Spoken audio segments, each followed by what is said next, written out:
And welcome to Wembley for Queen's Park Rangers against Oxford United. The last Milk Cup final, a tremendous day for two of the Football League's smaller clubs. But as you see, a very windy day as well.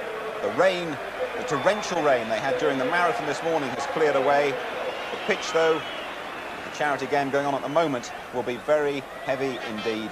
But what a marvellous day for Rangers and for Oxford United. This is the trophy they'll be playing for. The winners will keep it for 1 year, and then it will go to the Football League headquarters for posterity. Good afternoon.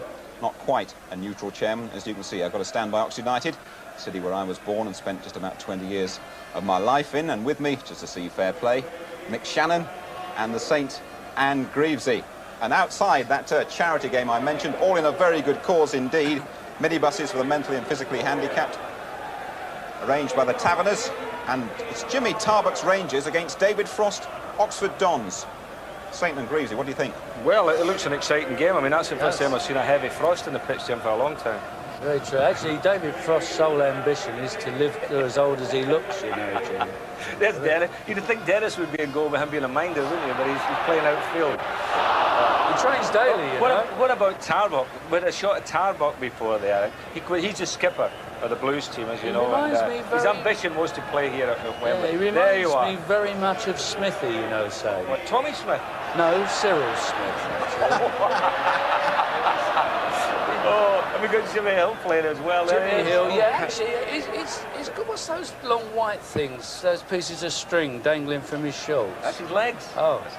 You've been out of games. Your legs will go like that when you're out of game. I suppose so, you know. But it's all for charity. It's all for charity. It's nice the lads. They're going very well. There's one or two of the other lads out there, aren't they? Moro's playing. Bobby Moore, yeah. Bobby Moore, who's never... Patrick Moore. Patrick Moore, yeah. Who plays like Bobby Moore, never gets his kit dirty. Yeah, right. So it's going well, isn't it? For the one lads? or two dreams and one or two delusions, I would think. Yeah, and one or two potential heart attacks if they don't stop running around.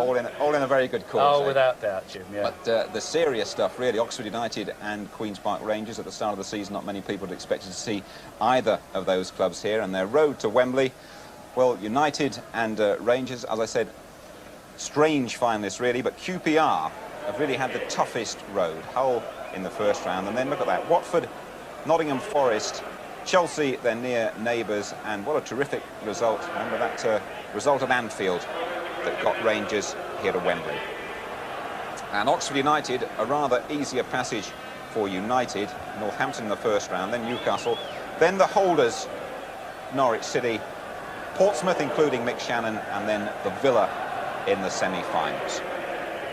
And that meant Oxford United here at Wembley for the very first time. Let's just have a word with the lads and see how they feel the final's going to go. Mick Shannon, I think I've got an ally in you, my old mate. Yeah, well, Oxford beat us on the way to Wembley, but I think they like to score goals, and I think they're a side that go forward and they're excited. I think they got their weaknesses at the back, but I can see Oxford winning it. OK, one vote for Oxford United. Jimmy Greaves, where do your thoughts lie at the moment? To be honest, Jim, I don't give a monkey's who wins it. Yeah. I mean, I know it's an old cliche, but let's hope that we see a really outstanding game here today. They're two sides that are not commonly known by people who will be watching this throughout the country, and I think that's refreshing in itself, and let's hope that they can produce the goods that are also equally refreshing. What's good, isn't it, is that, for instance, the Oxford manager, Maurice Evans, has said he doesn't mind who wins as long as everyone here and everybody at home is well entertained. I think that's the general idea, and you get the feeling here that that is everybody's feelings, yeah. Ian? Well, I think the Rangers will win it, Jim, simply because I think they've got more class players, you know, and I think at the end of the day, playing here at Wembley, that, you know, class will tell. But, you know, I'm the same as Jimmy in this. It's nice to have two teams outside, you know, the big boys at the top to be playing. I think it's a great day out for everybody. You're not just going for Rangers because they beat Liverpool, are you? Well, I think if you're looking at their road to Wembley, yeah. I mean, they played all First Division sides and it was really tough for them, you know. I think you've got to say they're the form team in the Cup, if you like, so I'll go for them. All right, well, let's just mark your card a little bit because the two sides might not be all that well known to you. First of all, Oxford United. Well, I know them like the back of my hand, but here's Jimmy Greaves' view on some of the key figures in the United team. Well, of course, we've got John Aldridge, and for my mind, he's the Midlands Player of the Year, Jim, without doubt. he's been so consistent, a goal in every other game, and that's it. He's great at taking goals. He's marvellous at the job. Jeremy Charles, well, he's doing what his famous dad and his famous uncle have never done, and that's get to Wembley for a cup final, and he's equally as good in the air as both of them. Ray Houghton, well, a jock from Glasgow. Oxford will be looking to him to play very well in the middle of the field. Good schooling, comes from West Ham originally, so he knows what it's all about. No doubt about that. And on to Gary Briggs. Well, this guy takes no prisoners. He's been with them since 1977, and he's not going to let anyone down. And then on to Malcolm Shotton. I think I probably played against him when he was playing for Nuneaton Borough and I was playing for Barnet. So the game against him obviously set him well on his career, Jim. Yeah, and he's not looked back since, has he? So right. that's how I see the Oxford lads. All right, well, let's move straight on and have a look at Queen's Park Rangers, a team with much more Wembley experience and sprinkled with international as well. Saint. Well, there's Gary Bannister, and leading goal scorer, Jim, for the Rangers with 17 goals.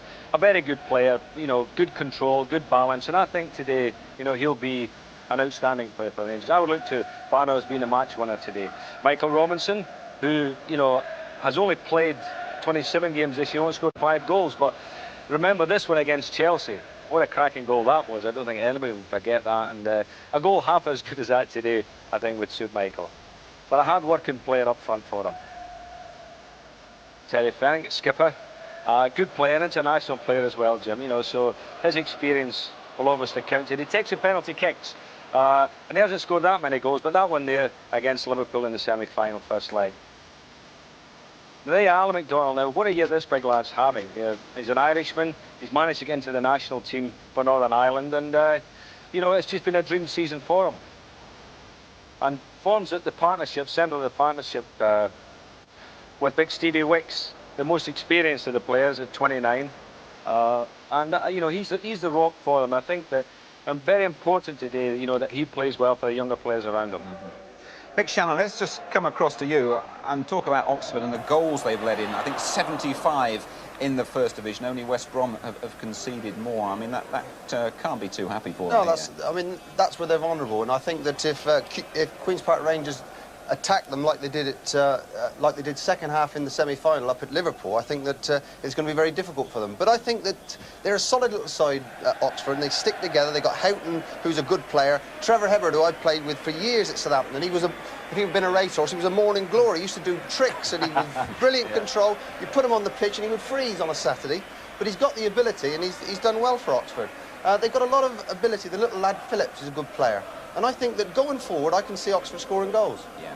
Jimmy, what about Wembley experience and Oxford's lack of it? Because, I mean, certain teams come here and just don't perform at all. Do you think that might be the case with Oxford? Well, we've talked about this so many times, Jim. I don't necessarily think that experience plays its part in cup finals, because there are times when you always look at the players and say, well, these are the experienced players, these are the good players, these are the players to do well. And as we all know, it never often quite happens like that. You get players who you don't expect who actually come through and do the old bizzo on the day. And it's very difficult to sort of lay down any hard and fast rules when you're talking about cup finals. And as I see it, I think Saint's right. If you look at both teams, Rangers slightly have the edge, but when you listen to Mike's argument just then, you say, well, he's right as well. Yeah. And let's hope that we're all right and it does gel together. Yeah, I think what you're looking for, Jim, really is to have an open game, you know, where both sides go out and enjoy the occasion and play, you know, a good attacking football. And I think they're like that. I don't think the defensive teams... No, I don't think either of them are, but the trouble is it is a cup final, and I'll tell you what, nobody likes to get beat here. And no matter what the managers say, that when you're down there and you're a player, you think, first, number one, we're not going to get beat. Well, did you feel this last year? Most definitely. When we played last year, once we went 1 goal up, I said, right, let's keep it tight, let's not give anything away. No one remembers a loser out here. And you know, this is the only place to be, and people only remember winners. OK, well, let's just see what the key figures have been saying to us. They've been down on the pitch talking to our two interviewers, Peter Brackley and Martin Tyler. for we've got the Oxford United strike force here, John Aldridge and Jeremy Charles. John, you've been here as a spectator before, watching your boyhood favourites Liverpool. How does it feel now to be out here as a player? It's tremendous, I tell you, it's different class. I've stood at either end when the teams have come out, and I know what's going through their minds and all that. And I presume you've seen Liverpool win here more often than lose? Yeah, just a few. Not much in it though. I've seen them lose against Man United, so I hope we don't do that today. Like, Jeremy, how does the partnership work with you two? Well, I don't think any of us know what we're doing, so it works quite well. No, we've had a run of games, about 14 games now, and we seem to hit a bit of a pattern, so hopefully it continue today, and John and myself will get one apiece. Everybody's backing John to score. Do you fancy him? Well, I always fancy John to score whenever he plays, really. He's a good goal scorer, and so hopefully he'll get a couple today. Chaps, I hope you enjoy your afternoon. Thanks very much. Last night. Well, Malcolm Shotton, Oxford captain. Now that you're finally here, how much are you relishing the occasion, Mark? Oh, tremendous. I mean, the atmosphere here up to now, even half full, is absolutely different class. As we've coming in, you know, the yellow and blues all over the place. It's magnificent. What have the past couple of days been like for you? I know you were worrying whether you would sleep or not on Friday and Saturday night. Yeah, I slept well. I was quite pleased that I've been sleeping well. We're glad to get here. Obviously, the pressure's been mounting, but it's nice to get here and get it over and done with. Alan Judge, the goalkeeper, of course, of Oxford United, and born, what, just a couple of miles from here? That's right, Kingsbury, near Harrow, yeah. What are your feelings then about being here today? It's always a very nervous occasion for goalkeepers, of course. That's right. Well, it doesn't help when people ring up and say that there's going to be a lot of pressure on me, and I must say I haven't felt it too much up to now. Really, I've just been looking forward to the occasion. I mean, the atmosphere already, like Malcolm says, it's not even half full yet, and I can barely hear you. Maurice Evans, you've just been looking up at the Oxford United fans behind our camera there. The banner's catching your eye. Yes, Aldridge strikes faster than Maxwell's printers. Tremendous, eh? You've been very low-key yourself about your involvement in this final, but now that you're actually out here, what are your emotions? Yeah, I'm enjoying it very much so. Looking forward to the game getting started, as you normally do before any game. But yeah, I want to get on with it as quickly as we can. A very proud day for you? Yes, yeah. Never thought this would ever happen. You know, I've been involved in the game a long time. Never dreamt of this, no. The teams are going to be out any moment now. It's a tremendous day out this, though, for the Oxford fans there. Oxfordshire just about empty at the moment, I would think. And QPR, they haven't had all that far to come here to Wembley. The teams will be out any moment now. Rejoin us in a couple of minutes. Number 1, Alan Judge. Number 3, John Truick. Number 6, Malcolm Shotton. Number 5, Gary Briggs. Number 2, Dave Langan. Number 11, Kevin Brock. Number 10, Trevor Hebbard. Number 4, Les Phillips. Number 7, Ray Houghton. Number 8, John Aldridge. Number 9, Jeremy Charles. And Oxford then in the yellow shirts. The yellow fever is here. I saw one banner at the Oxford end. And blue shorts attacking the goal to our left. Rangers in those blue and white hoops. Instantly Herbert's on the move, but it's Fennick who gets it back for a first touch for Paul Barron.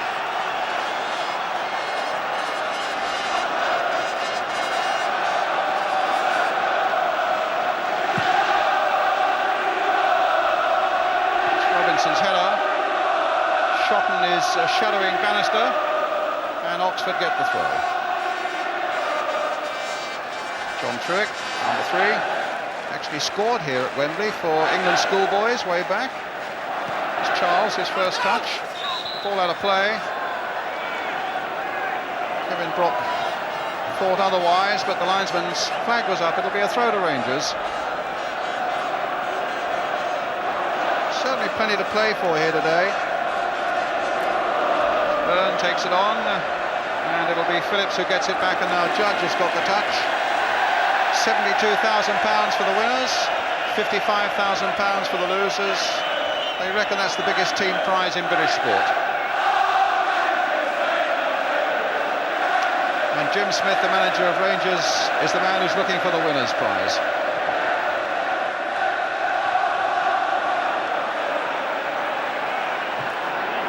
In fact, Jim Smith handled all but one of the players in his time at Oxford. I think Ray Houghton is the only one that he didn't sign, the only one that Maurice Evans has signed since he took over, who's actually on the field today. There's Houghton. He came from Fulham and was with West Ham before that. Pick on by Wicks. Little Phillips getting a bit of leeway on it, and in the end it was Brock who turned it away and into touch.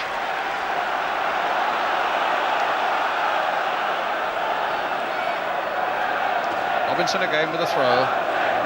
Jeremy Charles right back there marking Wicks.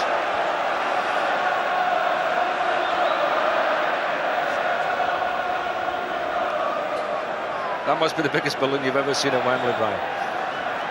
Somebody will need to burst it because it keeps coming on.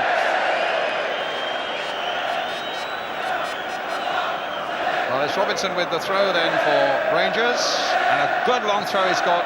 Wicks knocking it on, and in the end it was Shotton, all hands to the pump there for Oxford. Shotton got it away. Martin Allen was just caught by Aldridge there as he tried to make an interception.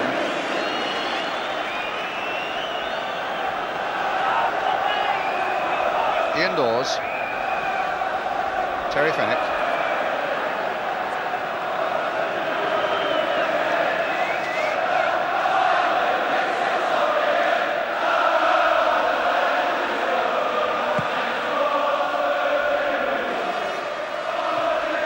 Trueck's header, Allen coming in quickly, Trueck again, Charles. It's a good ball there, picking out David Langan, who's a good attacking fullback. Played in nicely, but an offside against Houghton.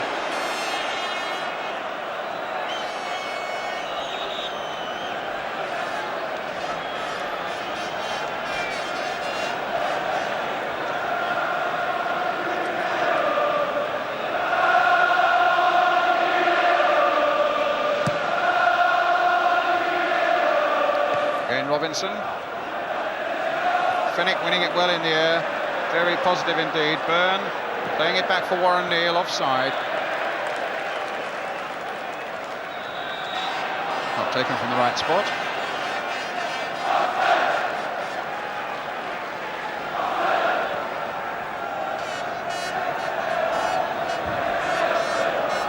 And Judge, the 25-year-old keeper.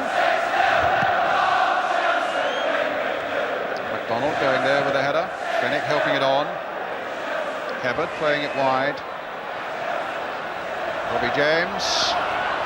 And Burns' pass just kept in play by Gary Bannister. That's a little too far ahead of Martin Allen.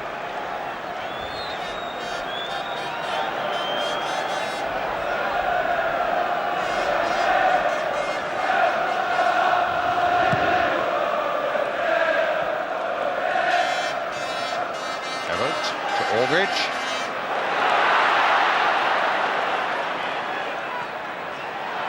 That was a rugged challenge there by Fenwick on Houghton. Aldridge taking it up though for Oxford on the far side. Fenwick, another balloon on the pitch.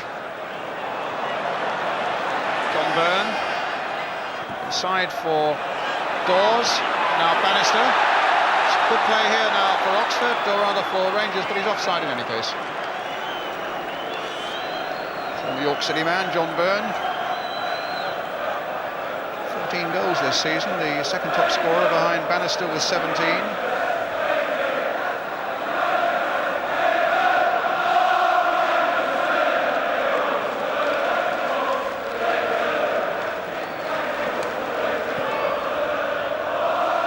Shotton playing it forward, but easy work here for Paul Barron.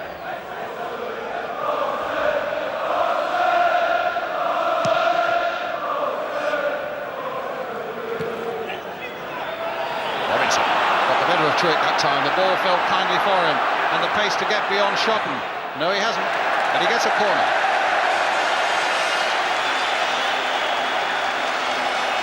McDonald is forward for this, and Wicks is coming forward also.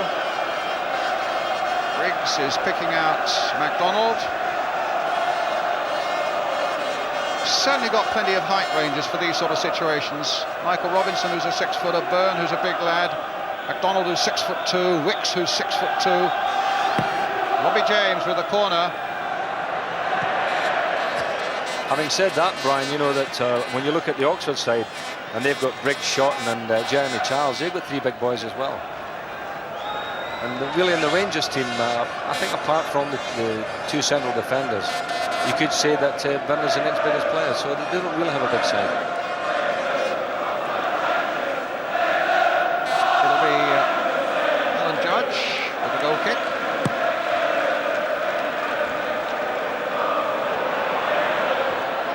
Played back by Warren Neal. What a remarkable 3 weeks he's had. When he cracked that cheekbone, the specialist said 6 weeks out, he thought Wembley's finished.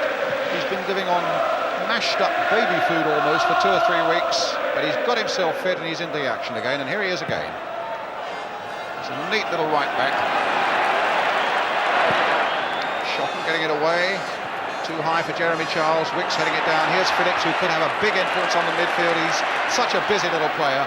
Langan. Hibbard. Martin Allen. Too slow. He was looking actually for forward runners there, Brian, and nobody moving in the Rangers team.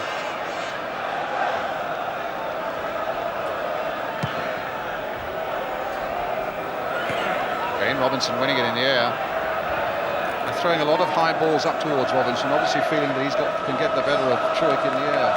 Playing wide on the right-hand side here, Michael Robinson. I thought perhaps he'd have played nearer the centre forward role. Wicks gets it back. He's a big, strong running player, Michael Robinson, and could cause a bit of trouble down that flank. Bannister coming off his man nicely and finding Fennick, who returns the ball. It wasn't a very good one. It falls in the end for MacDonald. And now for Houghton for Oxford. Phillips. This is big Gary Briggs. Briggs up above Aldridge. Huge responsibility on the Queen's Park Rangers number 5, keeping a check on Aldridge, but it's Langham brought down by Dawes. And a free kick.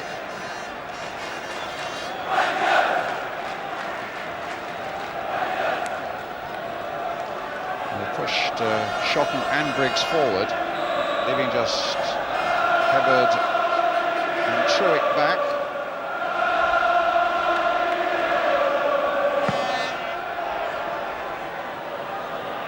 Shotton.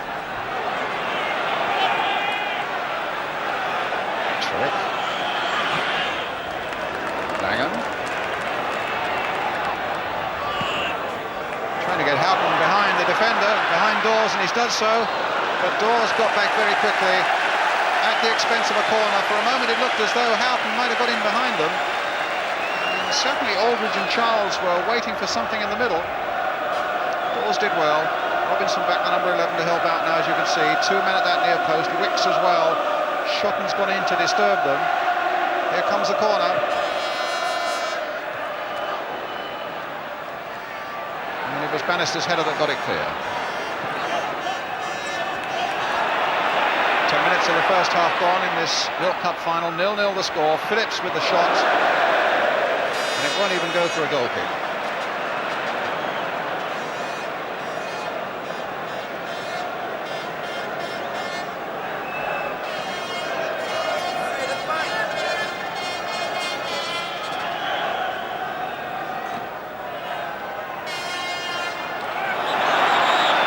Again, but an infringement, a free kick.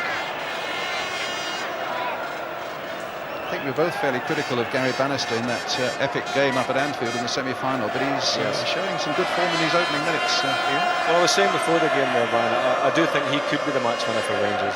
He's such a talented player, and he did have a poor game by his standards in the semi-final, and obviously he'll be wanting to put that right today. He wants the ball now from Wicks. Langan beating James in the air, Fennick following it in.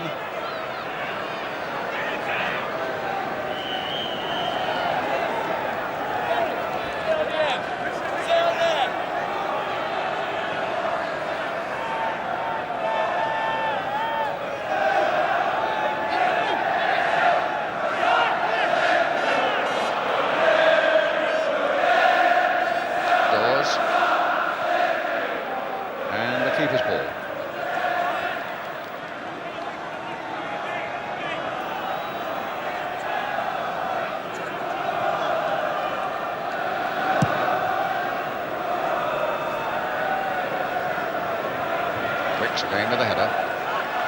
Touched by Hibbert. Brock. Charles. And away come Rangers. Martin Allen. Bannister trying to get Byrne away. A good and timely header though by Shotton. And good work here by Hibbert. The foul by Fenwick gives Oxford the free kick. And referee Hackett wanting a word with Fenwick as well. On the right, Ken Fish. One of the oldest men I would have thought to have been on a Wembley bench. He's 72. And Hibbert offside. And Ken has been with Oxford through some good times and some bad since 1964. Instantly just leaning back out of the picture is Ray Graydon, who's the right-hand man there, who in fact has scored a penalty here for Aston Villa in a League Cup final victory over Norwich back in 1975. Isn't it lovely to see the old fella here, eh? I think that's marvellous.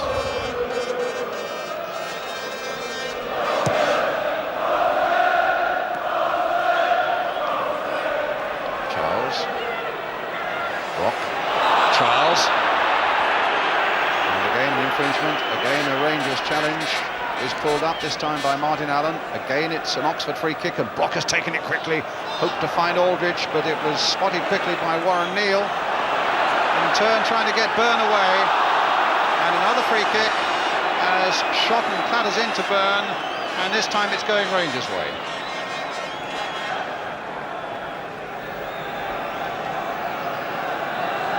More clumsy than malicious at the moment, I think, Ian. Well, a few beefy tackles, you could say, Ryan, this early part of the game, yes.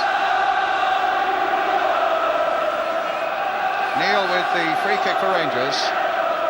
MacDonald's gone forward, and Wicks as well. It should be a keeper's ball, and he's lost it, and he's got it again.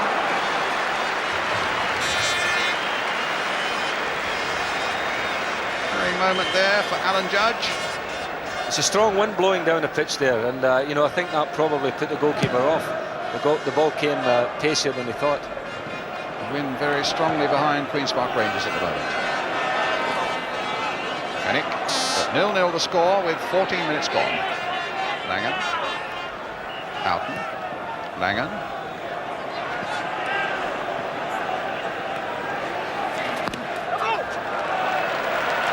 And a throw to Oxford. Or rather to QPR.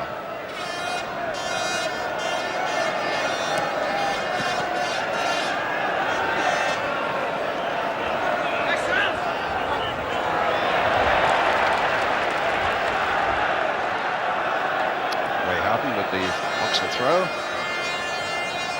Langan, Houghton. He's coming in towards Brock. And it comes through for Jeremy Charles. And it was Wicks and MacDonald between them who blocked it, and Robinson now losing out as Chuick tried to get Charles in but panicked a little bit, and the pass wasn't a good one. Could have been such a profitable one. Now Dawes. Burns onside, but Shotton's right there with him.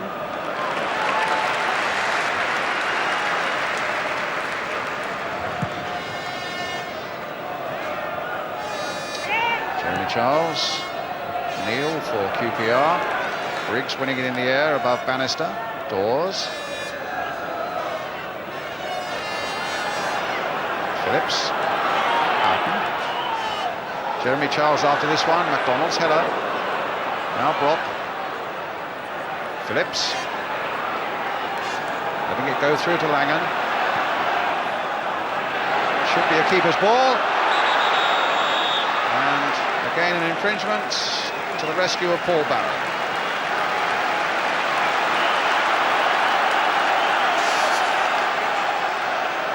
Bannister. Fenwick playing it there into the path of Byrne. Neal. Fenwick wanted it, but Byrne spotted Robinson, and now it's with the Rangers skipper. Ball that goes straight to Trevor Hibbert.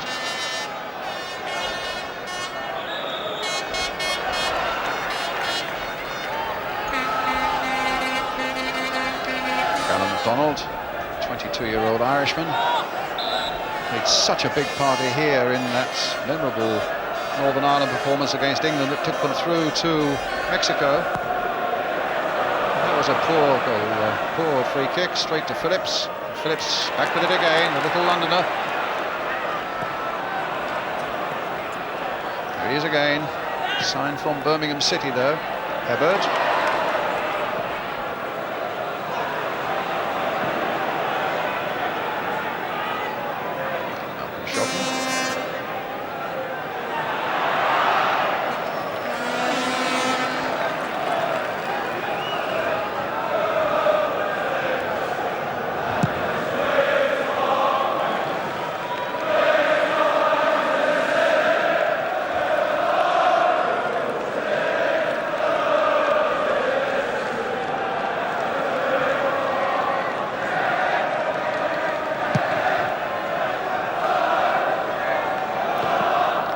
Header, Howard. Charles versus MacDonald.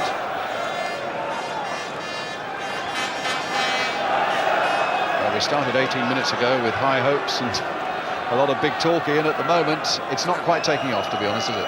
No, it's not. It's a little, quiet, you could say, at the moment, Brian. I mean, both sides weighing each other up. I think Oxford are, funnily enough, playing tidier football than Queen's Park Rangers, which surprises me a little, I thought they might just be knocking it on, but they're trying to build up. Les Phillips in midfield for them is trying to control things. Truex header, Rangers throw. Robinson again with it. We've already seen that he hurls a really long ball, and Wicks is making a late break into the Oxford penalty area, and Robinson will be looking to pick him out. Jeremy Charles was back there with him.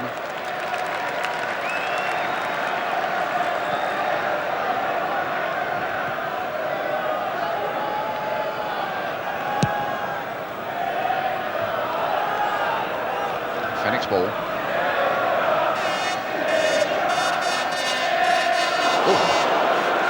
Phoenix feet were rather high on Briggs there, but Briggs a moment before had gone in very heavily on Byrne. Former Middlesbrough lads, Gary Briggs. Byrne beating him that time in the air, but it comes through to Langan and simply back to Judge. Rangers having a good run at the moment, unbeaten in their last 8, and Oxford for their part, remembering they are in a relegation situation at the bottom of the First Division, 3 off the bottom, without a win in their last 7. Langan.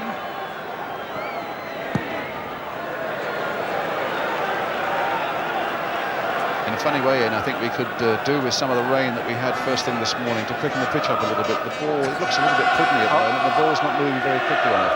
I was just thinking that, actually. A couple of balls that have been played into the Rangers penalty area have just plopped there instead, I mean, it's worth it for the Oxford boys to follow everything in, because it's certainly not running through the goalkeeper, they're running for a dead ball. Robinson's header, but Truex in possession now for Oxford. Briggs. Houghton. And now Langan. Ray Houghton again. Stopped by Byrne for Rangers. Allen, Fennick, Robinson. Truex in strongly and bravely. Still Rangers in possession. A nice touch there by Martin Allen for Robinson. Charles. That's a good bit of play by him.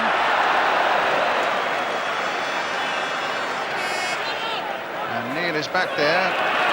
Charles got the better of that as well. Some good determined play there by Jeremy Charles. Brock now putting it into the path of Houghton. Little Phillips is up there as well. And in the end, Dawes gets it away. And now it's beginning to open up a little bit. Fennick. Robinson. Flag and a free kick.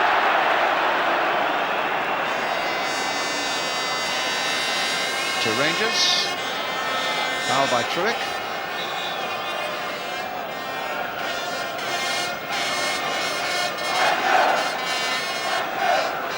Very mucky on this 10 yards on this side of the pitch, where the shadow of the stand has not allowed the sun to get in at all.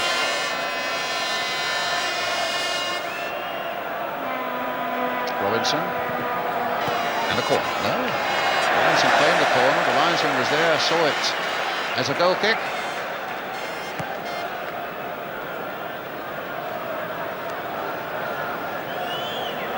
21 minutes.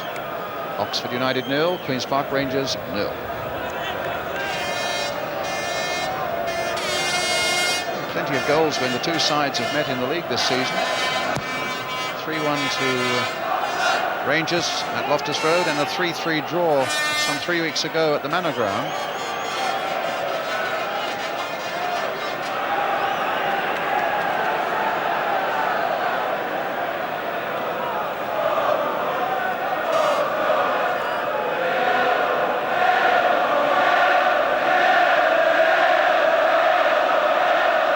Throw for Oxford. Aldrich getting away almost for the first time, and then trying to pick up Langan on the far side, but I think Charles had just strayed offside.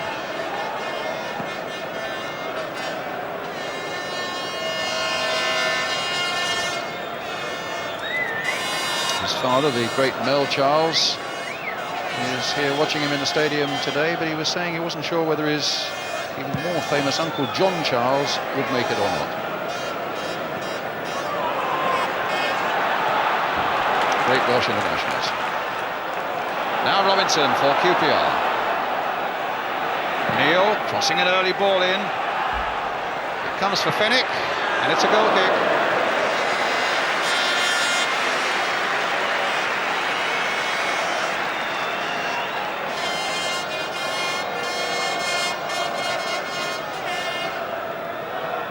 Judge will take it.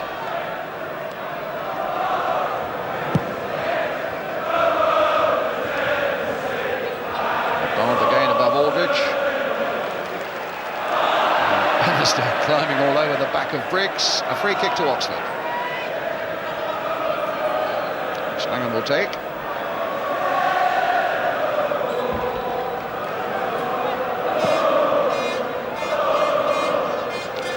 Header for Rangers. Little Phillips getting in. Now an offside.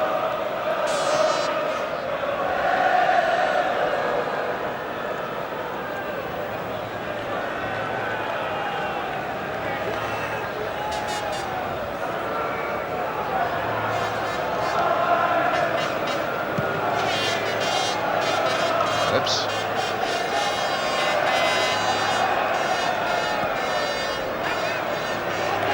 Throw. James.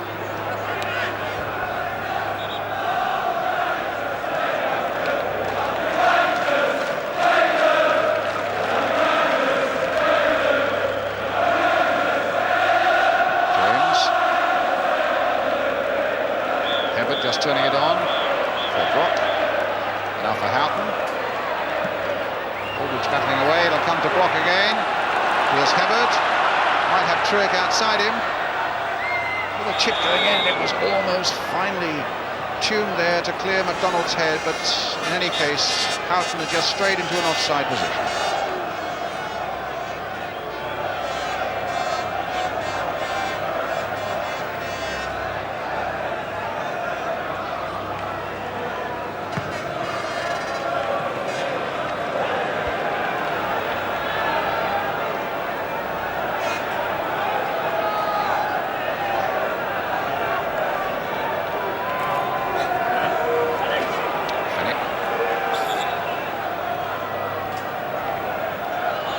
Game being littered with stoppages at the moment, but you know, neither side really able to get the ball flowing and keep it free.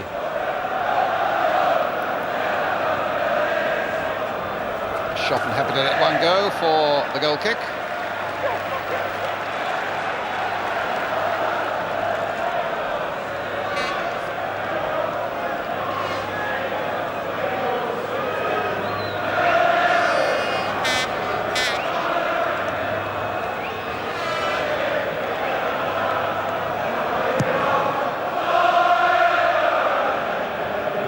Launching himself at that one, but it's Robbie James who picks out Warren Neal. Bannister versus Shotton. Really are getting to know each other in these opening 26 minutes. They've scarcely been more than a couple of yards apart. There they are again.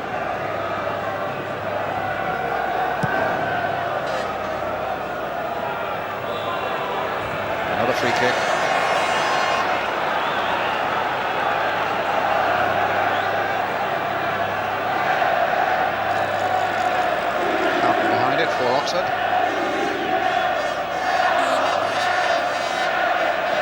Hefford's gone right forward this time. Charles is again ready to launch himself, but it was MacDonald once more. Then there's Gary Briggs in there. Charles once more, and Rangers get it away through Martin Allen. Phillips cut out that time by MacDonald. Allen again, some good play by MacDonald. Shotton planting it forward once more. Houghton hoping to get in behind MacDonald. The big Irishman there again for QPR. Comes Aldridge trying to get to this one first, and in the end it's an Oxford throw.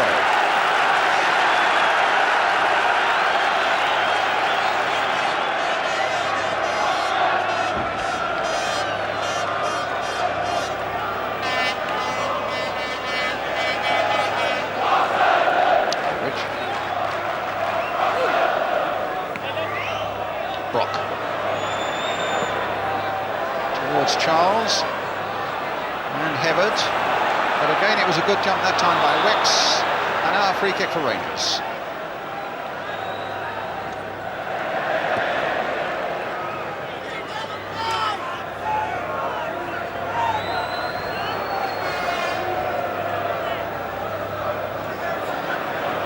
See, the problem is, Brian, again there we have it, when the Rangers defenders have got the ball, especially the fullbacks, nobody's making angles for them to take the ball off them, you know.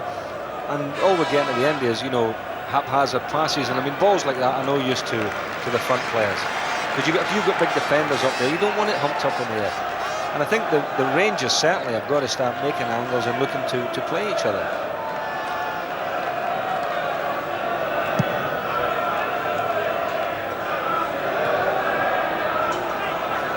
It's into touch again for an Oxford throw. And the game really cries out for a midfield player with a little bit of genius about him, you know, a Hoddle or Souness, you know, Brian Robson, that kind of player who can say, look, give us the ball and start knocking it around and make things happen. Another good jump by MacDonald. Shotton's header.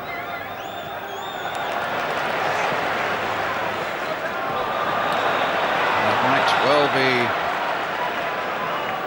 a free kick, yes, to Queen's Park Rangers. A shove in the back by Charles on Wicks.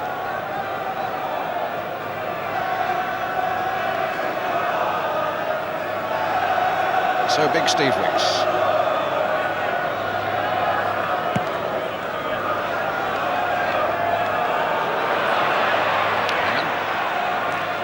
Forward by Phillips. Wicks again.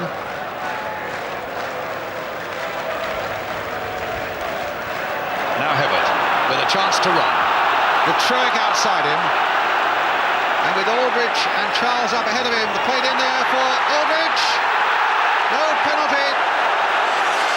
The Howells from Oxfordshire said, what about it, ref? And that must have been touch and go. It was the first real break. And the first chance we've had of seeing Aldridge really on the move. A delightful ball played to him. I think it was by Hefford.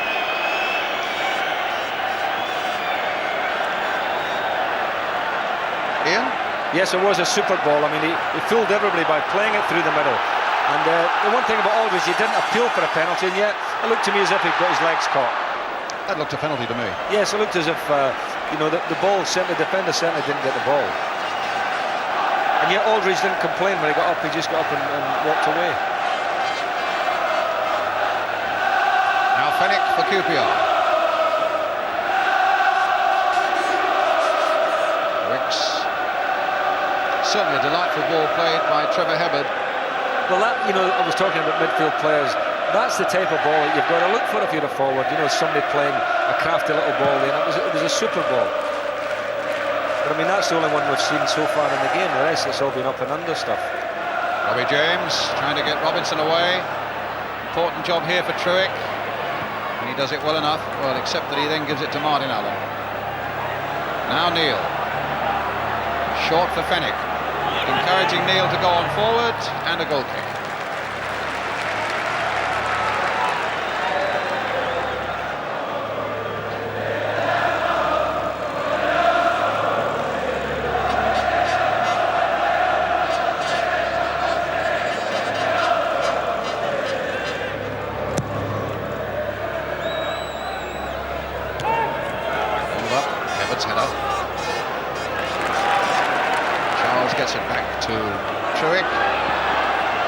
Judge again. Fanny Brock. Houghton to Brock again. Difficult surface along that touchline there. McDonald gets it away.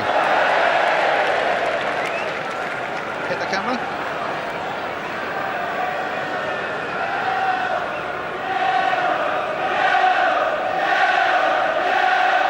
Trick throw. It releases Brock. Flicked in for Houghton. And some timely work for Rangers by Robbie James. But here's Trick. Good little spell this for Oxford United. Houghton again. And in the end, it came first off Warren Neal and then flicked away for the corner by Alan McDonald.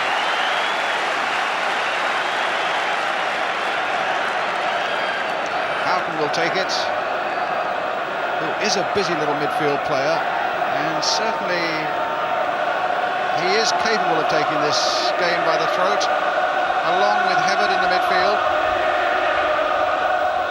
Now the big men are up for Oxford again on that goal line.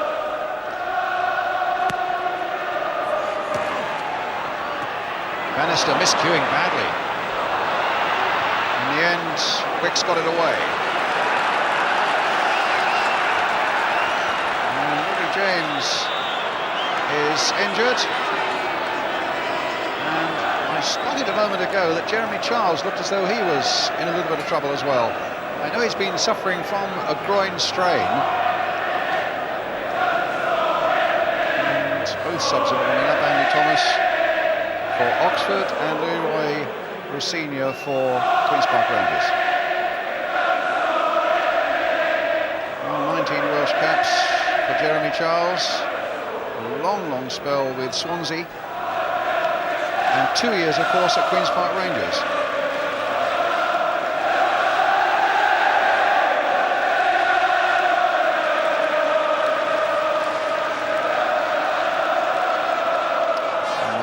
Welsh colleague Robbie James, Queen's Park Rangers.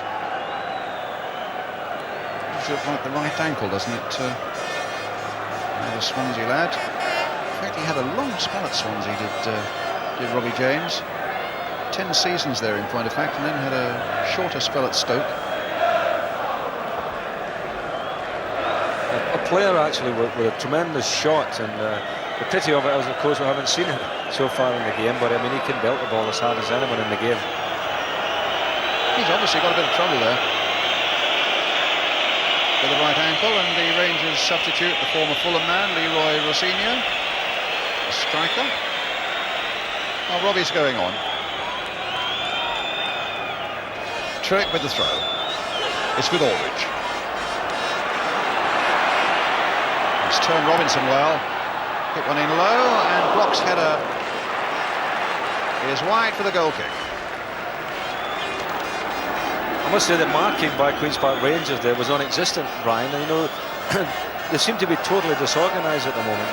They're not playing with any confidence at all. And I'm sure Jimmy's a bit worried sitting on the bench there. They're not showing, you know, the form that they have been over recent weeks.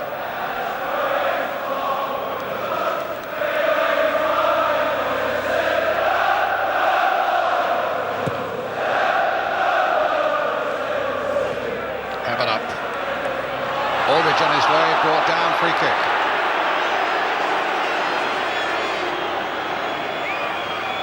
Trevor Hebbard's beginning to blossom a little bit. Maurice Evans, I know, considers him such a player, but just lacking that little bit of confidence, the number 10 for Oxford.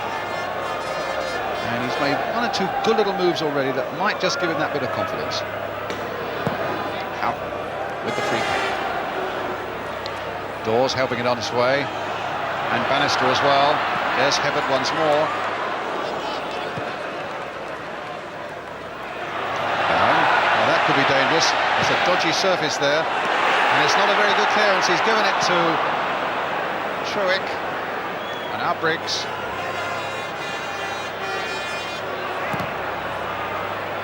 Hebbert again. And Hebbert again. Phillips. Langan. And Rangers just haven't got into their stride, and Oxford at the moment having the better of it. Houghton's outside the fullback.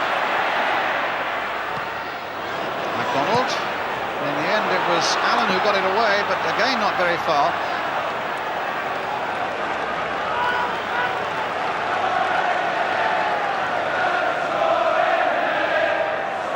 Phillips. Mountain.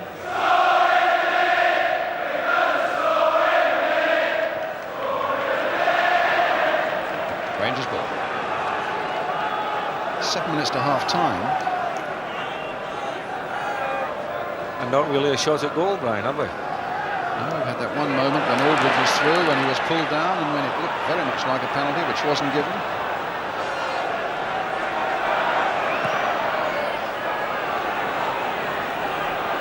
Words held on to that too long. Dispossessed by Martin Allen, and now John Byrne. Neil.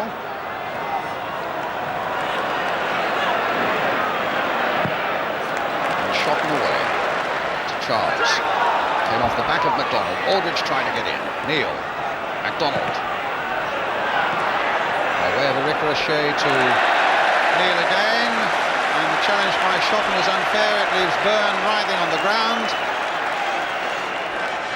Shotton's return to his position is intercepted by Keith Hackett. A quick word is passed and a free kick given to Rangers. Malcolm Shotton. Neil with the free kick.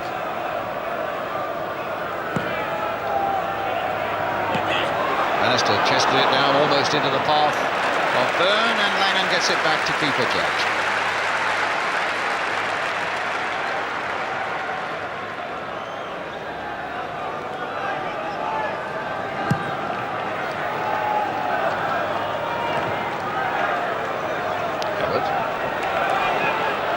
A little fierce in the challenge there, and it was a little bit late as well, but it hasn't stopped Oxford coming forward as Houghton doesn't keep it in play, but it's a throw to QPR.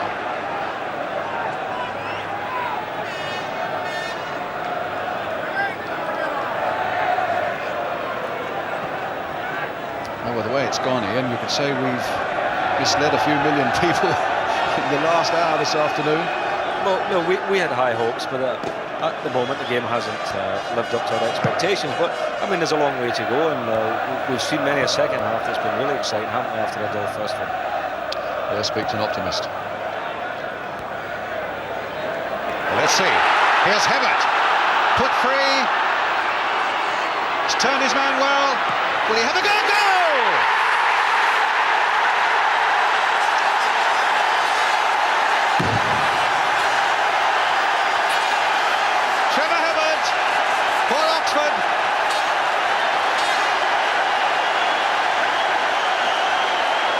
The man, they say, is low on confidence but high on skill, has put Oxford into the lead, turned his man superbly, thought about the shot, and then found the spot between Barron and the post with 5 minutes to go to half-time. Ian St John. Appears to be optimistic. We're delighted to see a goal. It was a good goal too, wasn't it? Shades of it. Stevie High, we remember in the FA Cup final against the Arsenal doing that, coming in and hitting the ball, scoring from that angle. And outdoors for Rangers.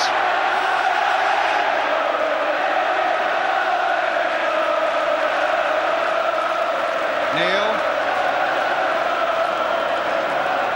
Robinson.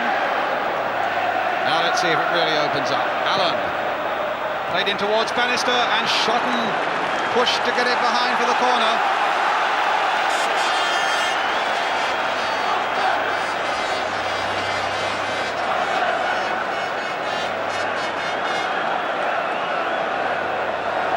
So MacDonald's gone forward, Fenwick is forward, Byrne is forward, and Wicks is just arriving on the edge of the penalty area. Waiting for Robbie James now to take this corner for Queen's Park Rangers. A goal down. Important that Judge gets to it, but he didn't, and Fenwick was in behind him, and Bannister too. Charles gets it away for Oxford.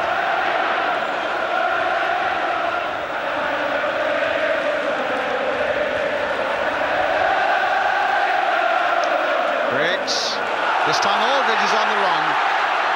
Neil is there with him, and it was a poor ball because it was a great run by Ray Houghton, and it went into touch for the Rangers throw.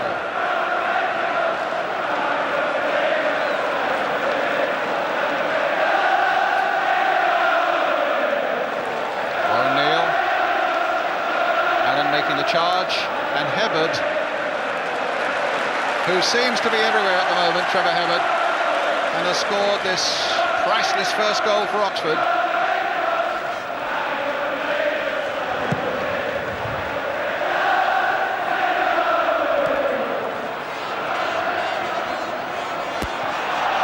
Fenwick playing it on, that looked like an obstruction, but the referee says no.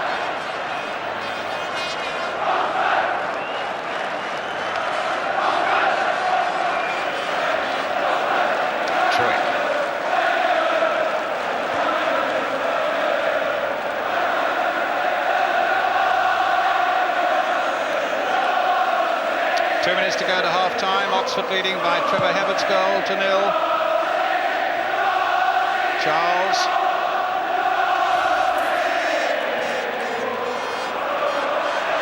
Good jump by MacDonald. Phillips pounced on that one, played back by a defender to his keeper.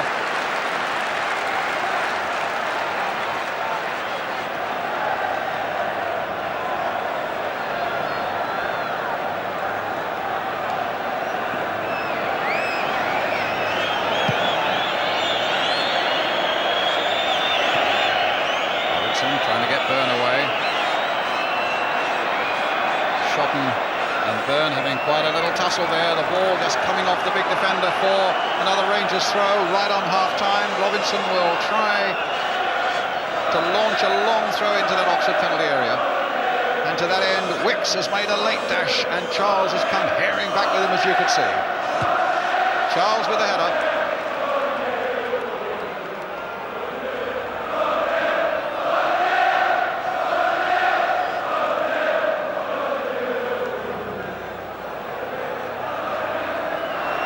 And again with a throw. Houghton with the header. Phillips. Houghton again towards Aldridge. Oh, shattering challenge there between Dawes and Aldridge.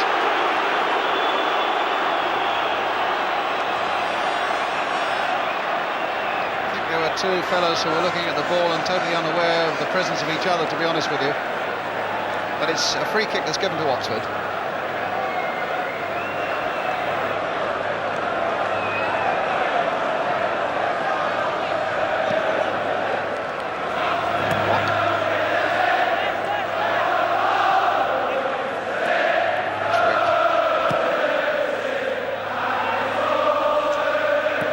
Robinson away. Hibberd. Shotton with time to consider all the possibilities, which included a pass back, which he eventually takes. Made nearly a minute of time added on at the end of this first half, which has suddenly come to life.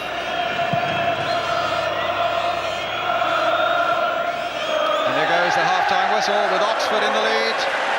Trevor Hibberd, the man who played in every round of the League Cup as it was in 78-9 with Southampton, but then was dropped for the final.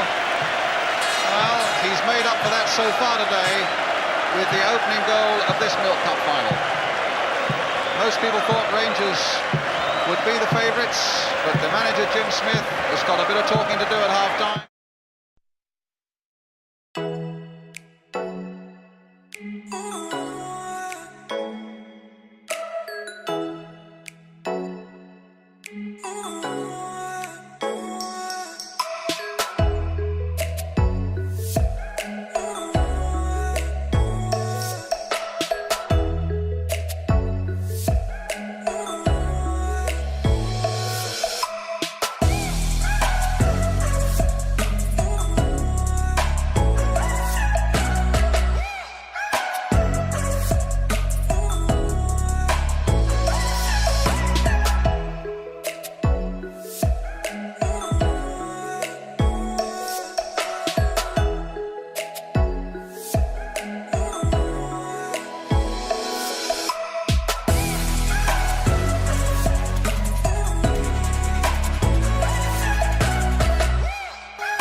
1-0. Queen's Park Rangers in the hoops, with the team seeking to turn that scoreline round and will get us away in the second half.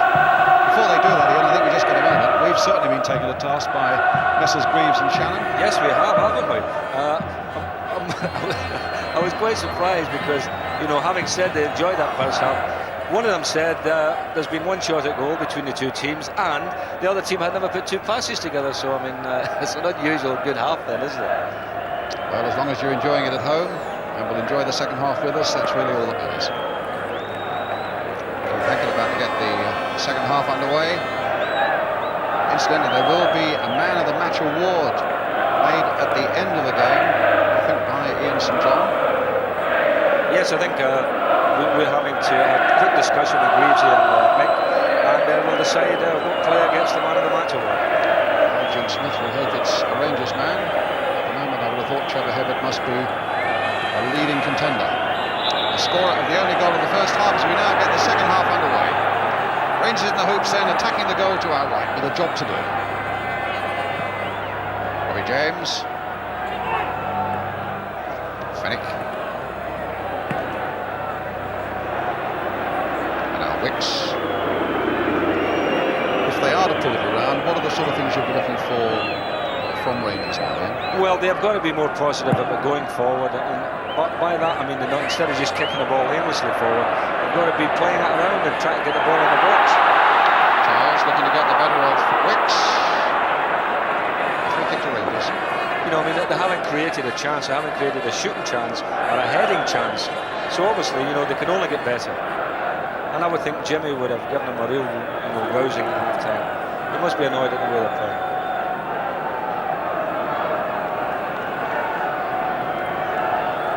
There's MacDonald for Rangers.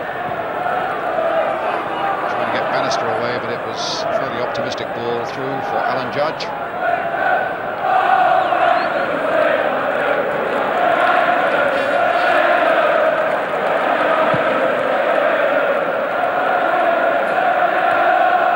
Jump again by Wicks. James, it goes straight to Hibbert. Fennick going in on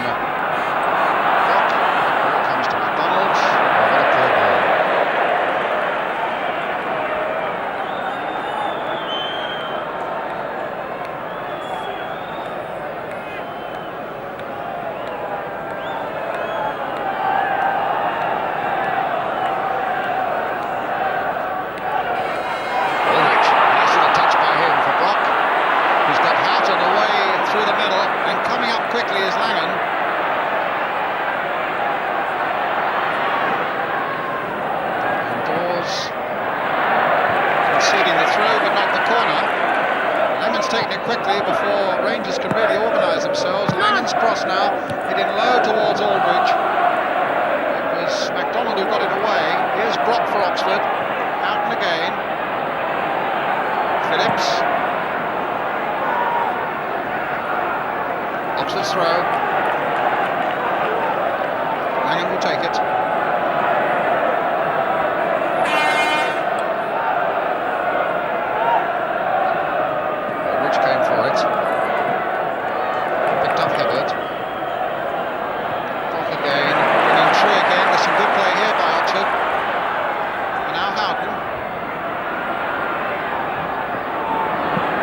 Chip by him, falls for Wicks. Hibbert again.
such a part. That little back heel, crossed in by Dawes. The keeper had it and lost it. And it was a handball, I think, by Bannister.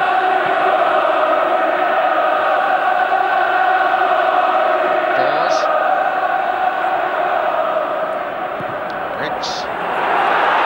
Jeremy Charles. This is Steve Ricks.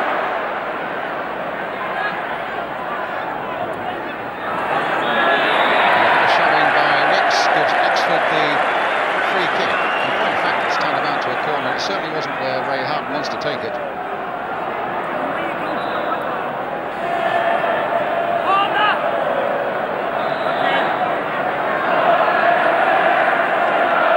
Bridge has come up from the back. It's the man he's aimed for, but it's too high for him. It'll come for Brock. Passed in by him towards Charles. James getting it away, but not very far. Here's Mangan for Oxford. And now Houghton. Really businesslike at the moment, Oxford. And Charles has had it wasn't a very good contact. Rangers throw.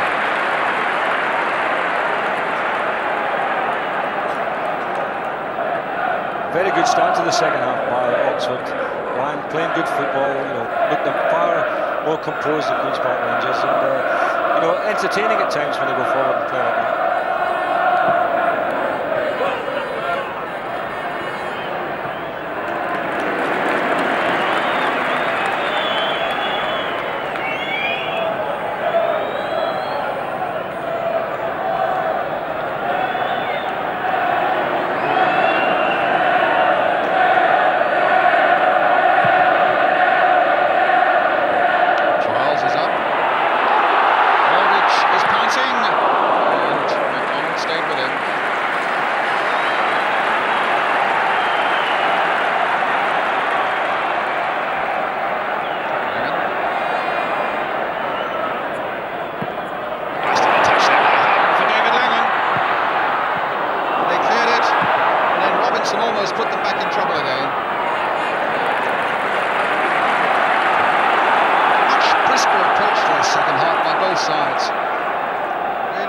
Business now. Fitting back to Brown.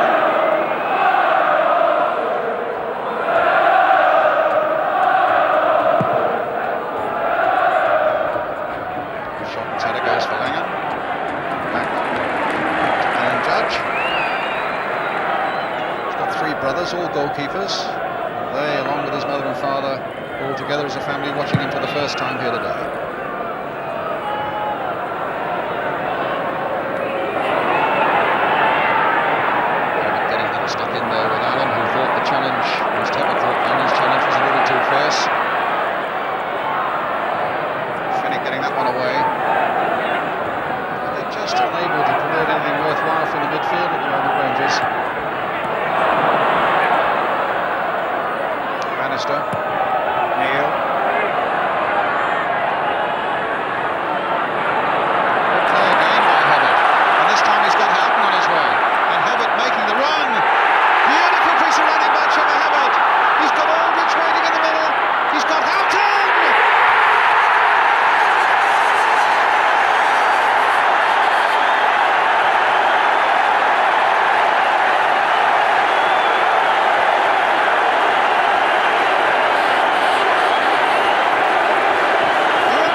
Judge thought he'd been fouled there as he went up for that one.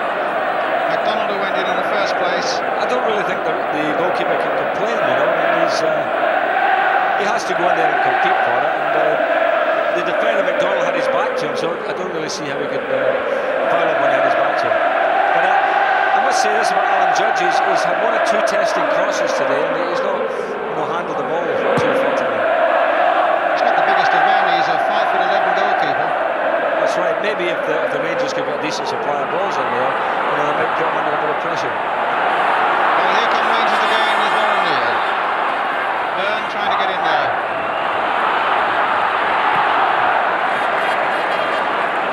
To Oxford. Hibbard and Houghton the scorer.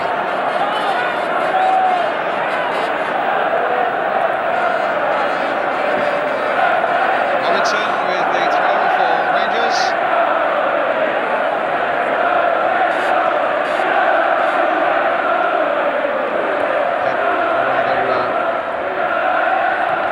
Fennick going in. There's Fennick again. It's time for Dawes. Langan. Got Houghton ahead of him. Charles and Aldridge are waiting in the middle. And nodded back in the nick of time by McDonald.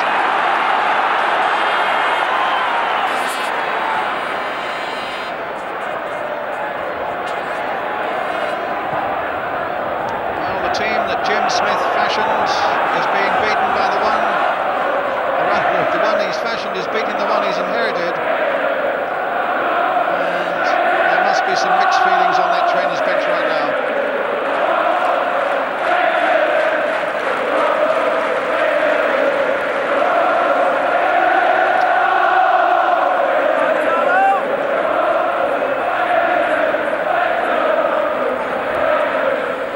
And that's the Oxford side.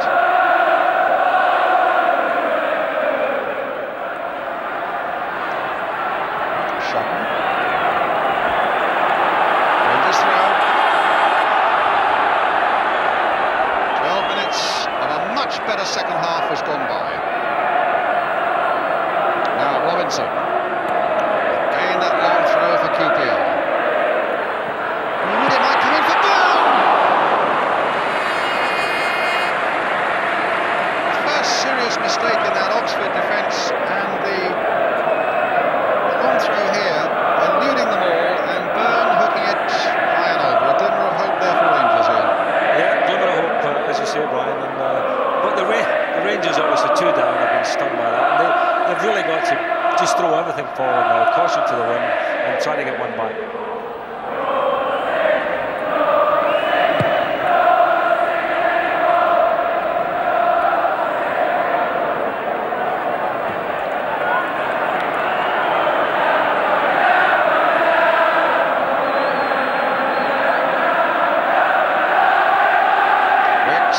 To Byrne, with control. Played it for Allen. Here's Fennick. For Dawes. James outside him, here he is. Too far. Shot away. And back by McDonald.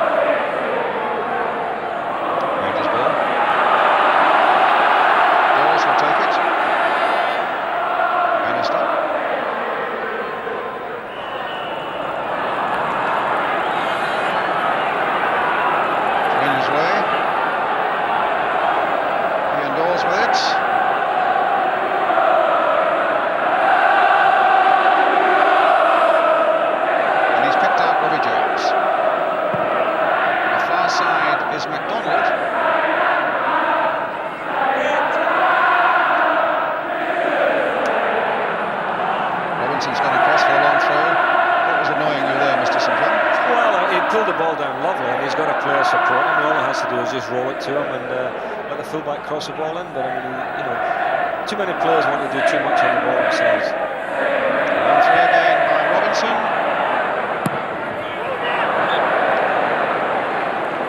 And a goal kick.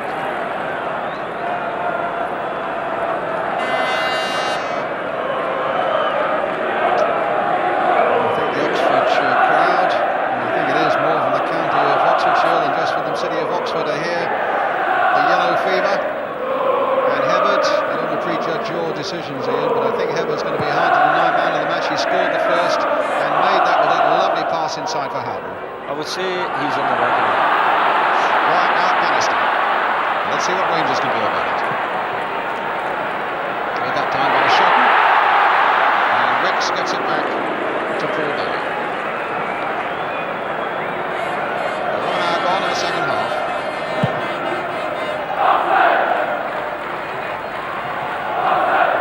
Came off Michael Robinson.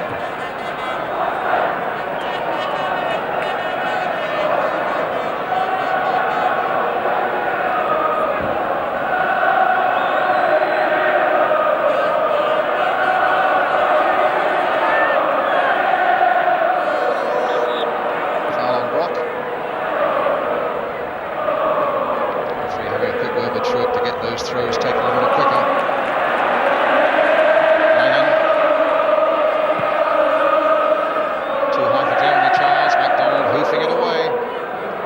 Byrne. What Rangers desperately need is that little bit of spark up front now to pull this game back within reach. Hibbert flicking it on well. And Allen gets it back. Neil on the far side now.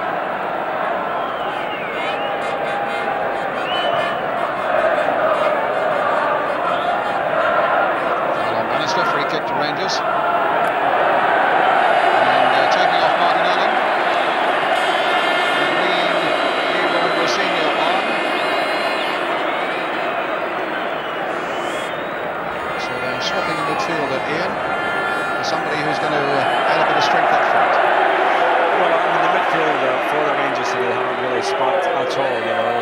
I would say none of them have played well. And there's Rossini's first touch. There's it back to Michael Robinson. It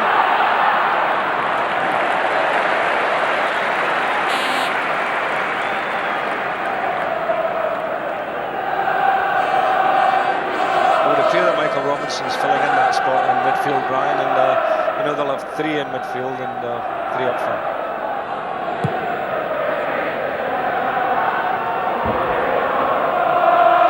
Back to Barron.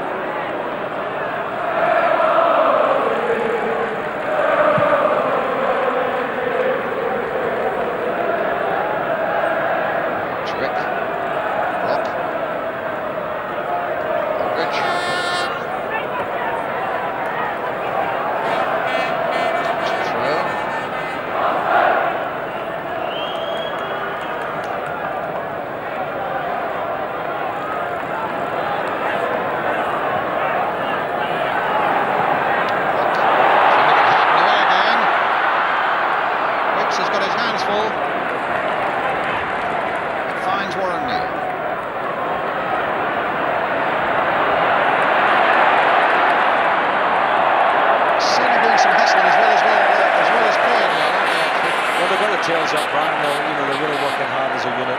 And the Rangers have played, as individuals, as I said in the first half. They haven't really got together as a team to support each other at all. Neville Phillips towards Jeremy Charles.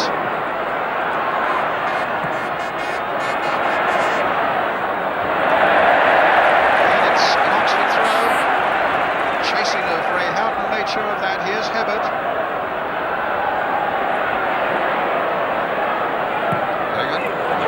This time towards Charles on the far side, and McDonald had to push it away again for the corner.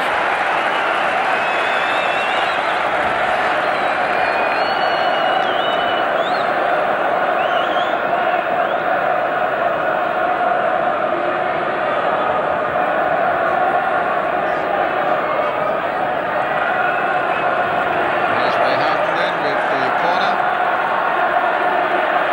Rangers, in fact, were very interested in signing him at the start of this season. He trained with them for a little while. He's finished up at Oxford and could finish up a Wembley winner.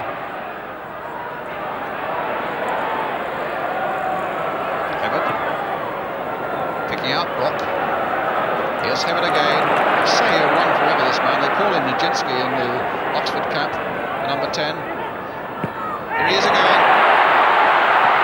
Well, really a foul, but a pretty awful direction. Winchester boy. Put on by Southampton. 27 years old.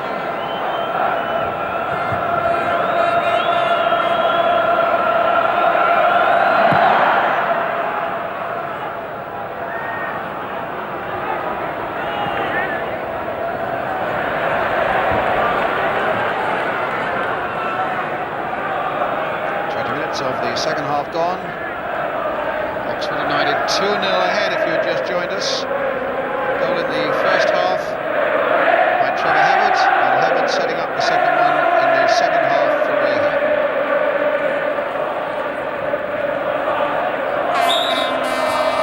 Free kick to Rangers.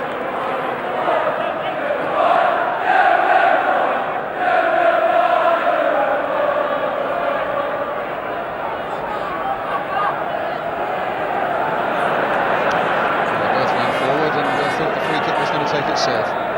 Warren Neal takes it in the end.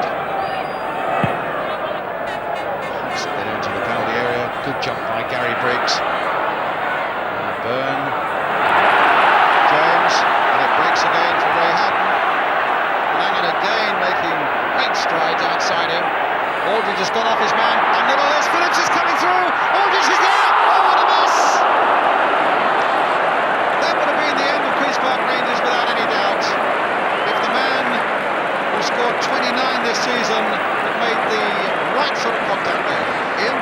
Well, I mean, it was absolutely superb move, all the way down the right-hand side of the field, and how he missed that, I don't know. He must have been thinking, as it's coming well, here I am at Wembley, I'm just going to side put this one in, because he's done it so often this year. It's a great year. And there you are, he misses it. Obviously just took his eye off it. Rangers ball.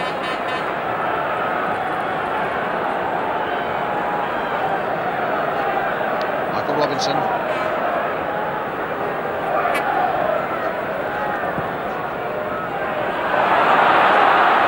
Judge.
Senior beating Shotton. Bingham plays it safe down the line towards Howard. Here's Aldridge.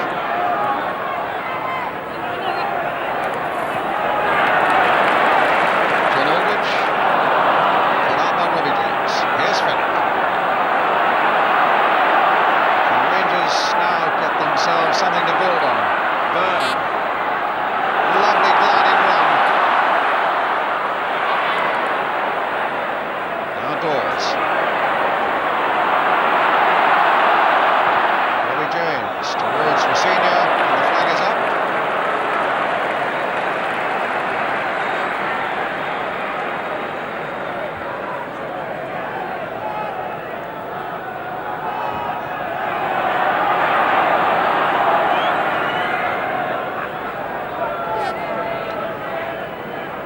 Bridge with the socks down. Now, funny enough, Brian, I was just thinking over the last few minutes there that, maybe Oxford have put a lot into the game. They may tail off a little bit and give the Rangers a chance to come back into it. Who knows? Well, at the moment it's McDonald full. And that's suggesting about breaks. Can Rossini get in? No, Judge needed to be quick, and he was. Here's Truitt.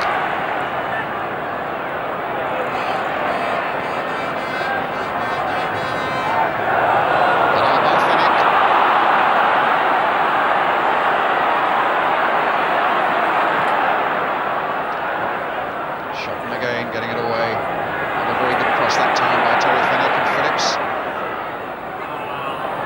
Here's Hammond on the run. He's got Aldridge up as well. It wasn't a good ball. Cut out well by Dawes, sending James on his way. Robinson on the far side.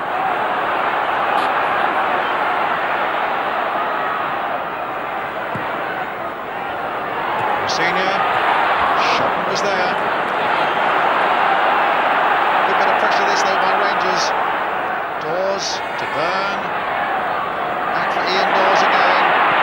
Slanting that cross in again. Calling for good judgment by the keeper.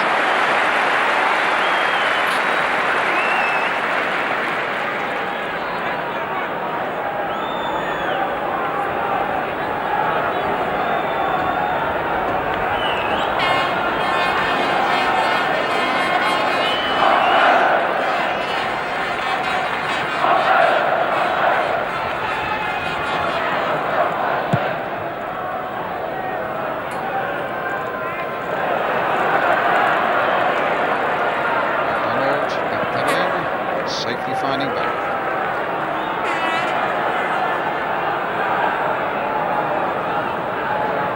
Robinson.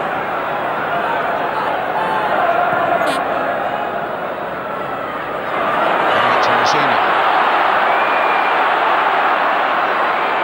Forced across that penalty area by the Oxford defence. They were giving nothing there. Robinson again, finding Fennick. Here's Dawes. Pushed away by Judge. Rangers beginning to put together a head of steam and pushing Oxford back, seeking some way to dent this two-goal lead that Oxford have built up with about 17 minutes of the game remaining. Robbie James with the corner for Queen's Park Rangers. Another one off Hebbard that time.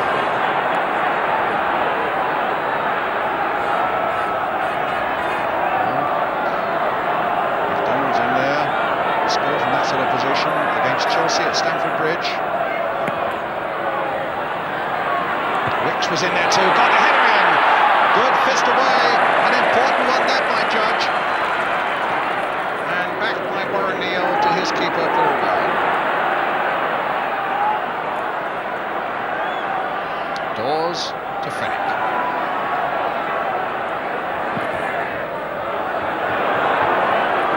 Briggs meeting Rossini.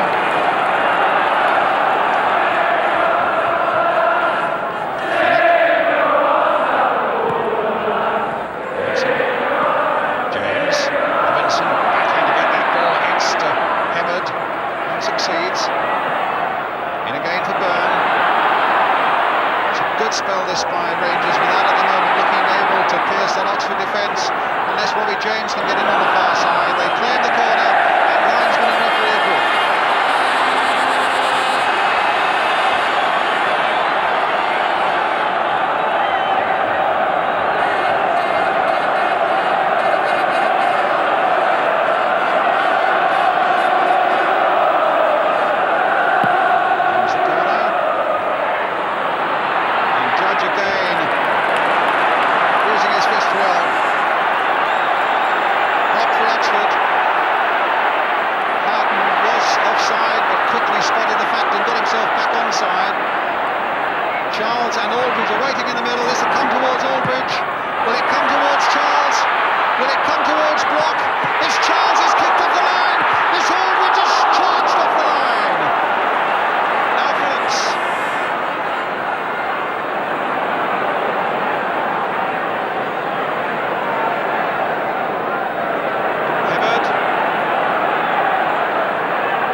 some more work to do in that sort of direction now as Houghton finds Charles. And Hibbert finds Phillips, who's got Langan away on the right.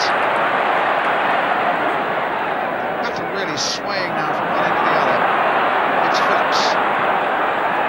Houghton. Langan. And Phillips again. And again. Tigerish little character. But he's given it away there to Rossini, who spotted it quickly. And Rangers now have got men up.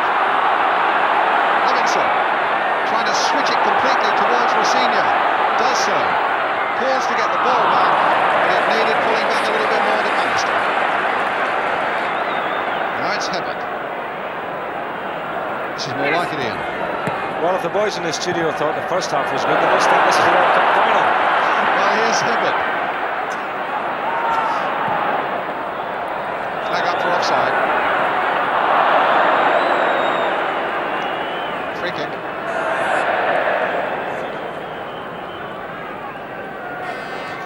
Well, amazing situation a moment ago with these two shots charged down here. Oh, well, I thought Aldridge has got to score first. But Jeremy was unlucky there, the ball coming back, you know, off I think McDonald. And Wicks again there, tremendous stop. Very brave. Janik to Rangers. McDonald to Robinson, to Byrne. McDonald playing it forward again, Houghton in quickly for Oxford. And out block. Phillips outside him. Here's Les Phillips, the little chip in, and Wicks again to the rescue for Queen's Park Rangers.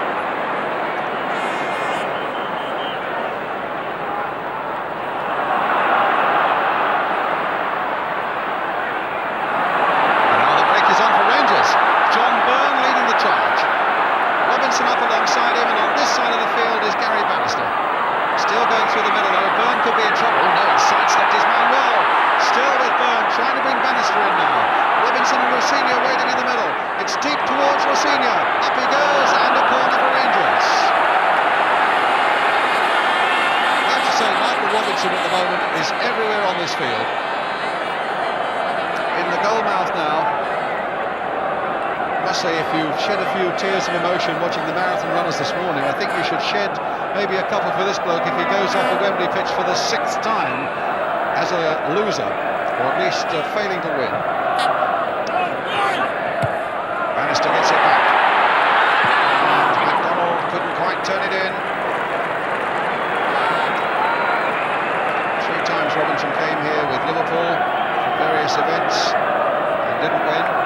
Twice with Brighton, and now with Queen's Park Rangers. Can be a cruel old sport sometimes, but he's giving it just about everything he's got. And there's nothing Jim Smith, Frank Sibley on the left, can do about it at the moment. 2-0 down, QPR, with about 12 minutes remaining. Byrne brought down, but no foul. So Dawes says, OK, let me take it up. It's with Bannister. It's with Dawes. And Oxford for a moment looked to be in trouble, and Rangers just hadn't got the wit to make them pay for it.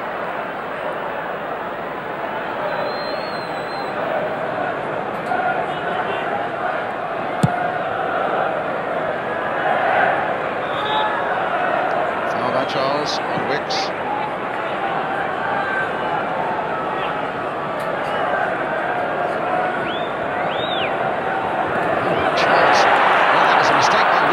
Charles was very quick to exploit it.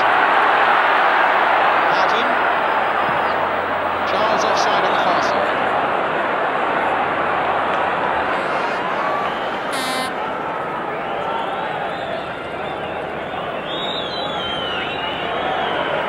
Here come Rangers again. Who else but Michael Robinson spurring them on.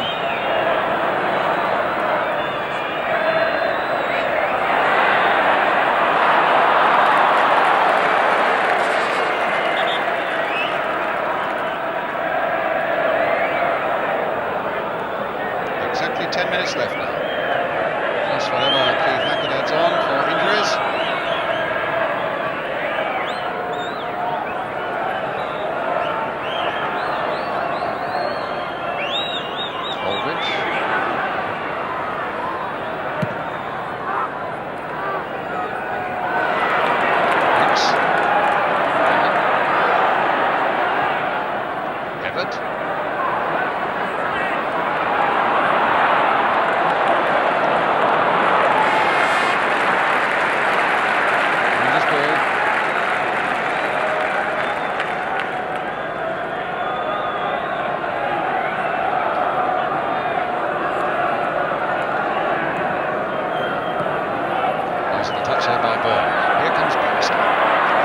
player up there as well. And he's offside.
Justice, they can play a lot better than this, and that's a disappointing thing, you know, when you come to Wembley and really don't do it. But you know, on the bench there, the Oxford lads, really great, and they're lovely for them. And Morris Evans in the sunglasses. Well, Morris, bask in what's going to be a famous Wembley victory. And Mr. Fish there, you know, I think it really is lovely for them.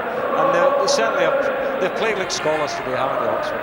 They've been a better side, more ideas. And in the first half, as we said, it wasn't that good, but they went in with a lot of conviction and you know, won the early battles.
started the move to Aldridge.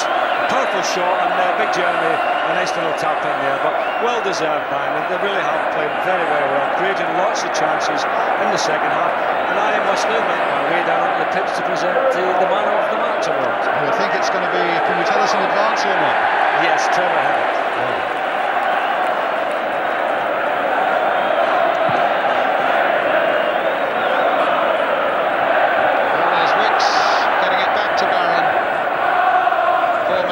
Chance, Paul Barron, with any of the goals that have flown past him, all three of them this afternoon.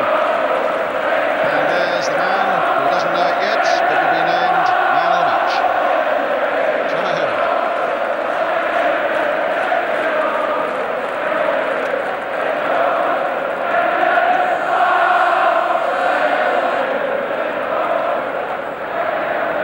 Free kick to Rangers. It's Bannister who's down.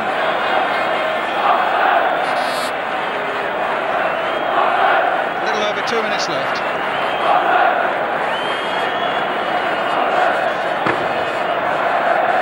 Well, it's the most unexpected result. People fancied Queen's Park Rangers so strongly. Neil taking it in there. But there was always a sneaking regard that Oxford would upset them, but certainly not by 3-0. Houghton, or maybe more.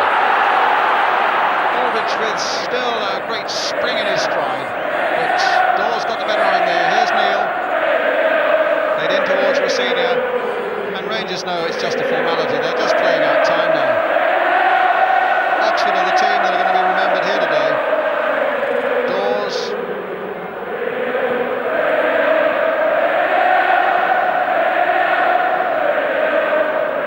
Willie James, a little flick in. Is there some consolation? There's not. Houghton works it out here for Charles. Last minute of the game. Ray Houghton takes it up.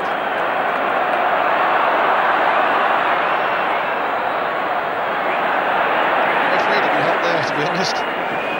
Fennick finds Dawes, finds Neil.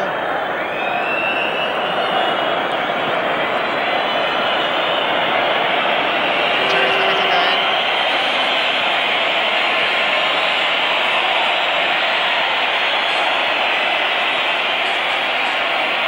Robinson. And now Phillips.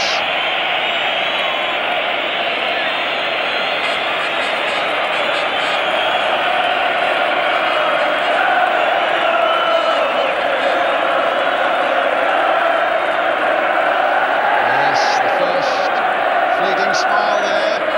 They know they've done a good job, and they know that victory is now a matter of seconds away. Referee Hackett has looked and checked with both linesmen. The final whistle! Oxford! A dream has come true. They've won the Milk Cup 3-0. Jim Smith, the man who fashioned the side that beat his Queen's Park Rangers team, and the man of the match, Trevor Hewitt, scorer of the first goal. He made the second one, had an exceptional match. Jeremy Charles, who got the third.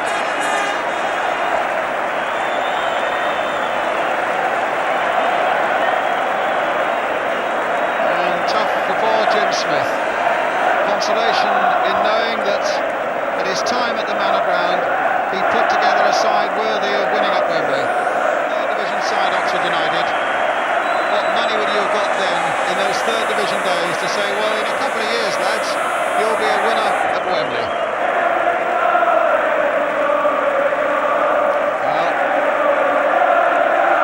Splendid headgear and a splendid second half performance.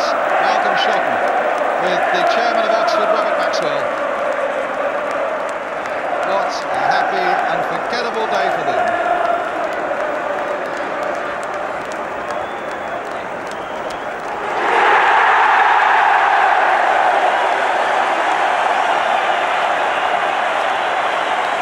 The unbelievable has happened, and a dream has come true.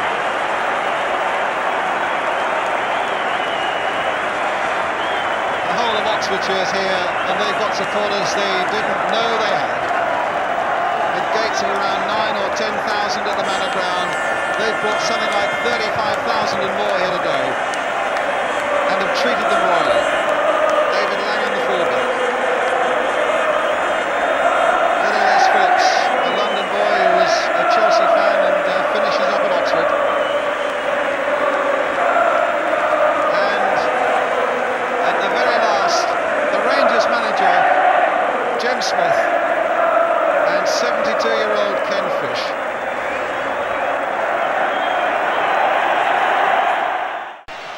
As I say, Jim Smith and Maurice Evans, tremendous friends, having a chat as they walk out. They're now both walking towards the centre circle for the presentation. Both sets of players and the referee, Mr. Keith Hackett, are going to be presented to Sir Keith Roberts, the chairman of the Milk Marketing Board, and it's Queen's Park Rangers. Their white shorts, their blue and white tracksuits. Circle. John Aldridge claps his hands as if to say, let's get on with it. Referee Keith Hackett looks at one linesman, looks at his other linesman, looks at his watch, and the Milk Cup final is underway. And it's Trevor Hebbert in possession, pushing forward. High ball up the field, high ball up the field, high ball up the field, looking for the head of Michael Robinson. Though John Truick there again, and it falls to Phillips. Phillips to Truick. Truick a little clip up the field as far as Charles. Charles now to Aldridge. Aldridge getting a good ball in now for Trevor Hebbert. Hebbert going forward on the edge of the box. The angle's a little bit tight. Hebbert still turns away. Hebbert with a chance. Hebbert shoots. He's scored! Trevor Hebbert's done it! Oh, what a goal by Trevor Hebbert. A tremendous run through. Pandemonium away to our left. Wembley Stadium has gone all yellow and blue. What a one by Trevor Hebbert. He got through. It seemed like he'd held up the play a little bit too long, but he kept his composure. Byrne beat to the ball by Shotton, and it's good play by Hebbert. Hebbert now going forward. Oxford United on the break over the halfway line. Is Kevin Brock still through? Houghton now setting Hebbert free. Hebbert in a very similar position as he was in the first half. Some more defenders near him. Hebbert cuts inside, lays the ball into Houghton. Houghton scored! Houghton has done it! Tremendous build up there by Trevor Hebbert.